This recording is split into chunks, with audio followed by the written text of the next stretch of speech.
તમે Reliance petrol પંપની dealership લેવા માંગતા હોવ તો સાવધાન થઈ જજો, કારણ કે આજકાલ રિલાયન્સ પેટ્રોલ પંપની ડીલરશીપને નામે ઠગાઈ થઈ રહી છે।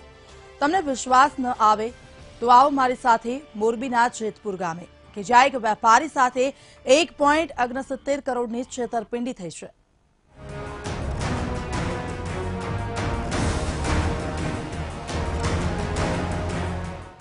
આ ઘટના મોરબી જિલ્લાની છે।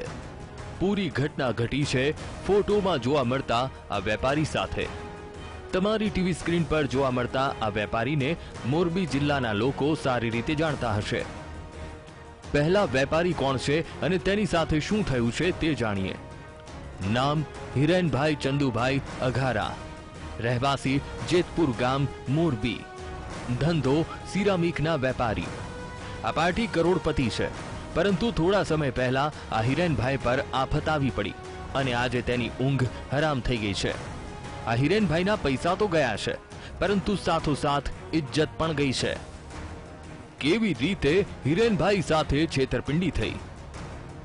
મોરબીના જેતપર ગામના વેપારી હિરેનભાઈ ચંદુભાઈ અઘારા રિલાયન્સ પેટ્રોલ પંપની ડીલરશીપ મેળવવા માટે વેબસાઇટ પર ઓનલાઈન અરજી કરી હતી। આ વિગતો ક્યાંકથી મેળવીને ઠગ ટોળકીએ આ વેપારીને નિશાન બનાવીને તેને છેતરવાનો પ્લાન ઘડ્યો હતો।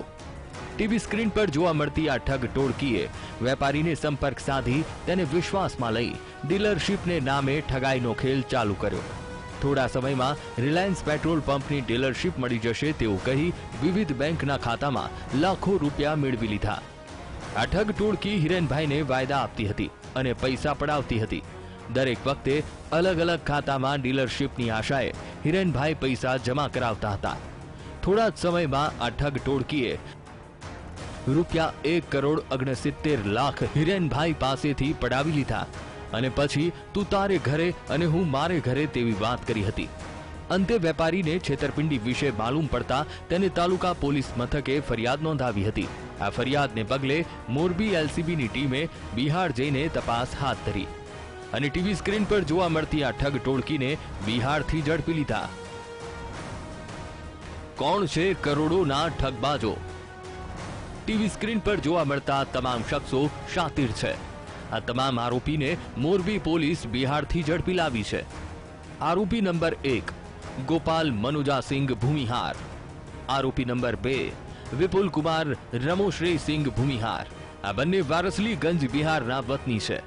મોરબી એલસીબીએ આ બંને શખ્સો પાસેથી રોકડા રૂપિયા 54,43,000, લેપટોપ, વિવિધ એટીએમ કાર્ડ, પાસબુક નંગ 6, ચેકબુક નંગ 2 મળીને કુલ રૂપિયા 54,60,000નો મુદ્દામાલ કબજે કર્યો છે। ફરિયાદી છે હિરેનભાઈ ચંદુભાઈ અઘારા અને આઈપીસી કલમ 406, 420 અને 120 અંતર્ગત ગુનો દાખલ થયેલો હતો। તેમાં આજે બિહાર પોલીસની મદદથી અને મોરબી જિલ્લા અધિક્ષક શ્રી ડોક્ટર કરણરાજ વાઘેલા સાહેબના માર્ગદર્શન અને ક્રાઇમ બ્રાન્ચની મહેનતને અંતે 2 આરોપીઓને અટક કરવામાં આવ્યા છે। કેટલા ટકા કમિશન પર કામ કરતા હતા? પકડાયેલા બંને આરોપી 10% કમિશન ઉપર કામ કરતા હતા અને મુખ્ય આરોપીને અલગ અલગ બેંક એકાઉન્ટમાંથી પૈસા ઉપાડીને છેતરપિંડી આચરતા હતા। મુખ્ય આરોપી તરીકે રોશન કુમાર, રહે ગંગાપુર બિહાર, લલ્લુંગ કુમાર સુલતાન महतो, રહે ચકવાય બિહાર। આ બંને શખ્સોના નામ ખુલ્યા છે। આ બંને શખ્સો મુખ્ય આરોપીની મદદમાં રહેતા હતા અને વિવિધ ખાતામાં પૈસા ઉપાડવાનું કામ કરતા હતા।